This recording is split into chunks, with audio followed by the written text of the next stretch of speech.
مردی تعریف میکرد همسر من ناگهان مریض شد. او 12 کیلو از وزنش را از دست داد. به اختیار گریه میکرد. خوشحال نبود. از سردرد و ناراحتی اعصاب رنج میبرد.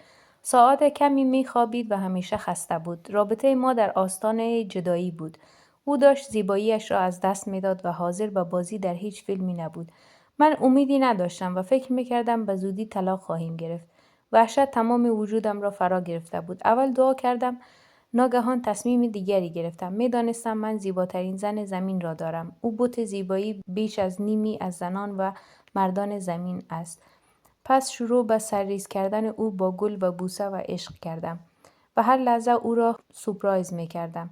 فقط برای او زندگی می کردم. در جمع فقط در مورد او صحبت می کردم. او را در مقابل دوستان مشترکمان ستایش می کردم.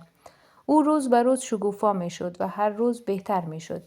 وزن خود را به دست آورد. دیگر عصبی نبود و من نمیدانستم که عشق تا این حد توانایی دارد. پس از آن متوجه یک مطلب شدم. زن بازتابی از رفتار مردش است. اگر شما زنی را تا نقطه جنون دوست بدارید، او هم به همان مجنون تبدیل خواهد شد.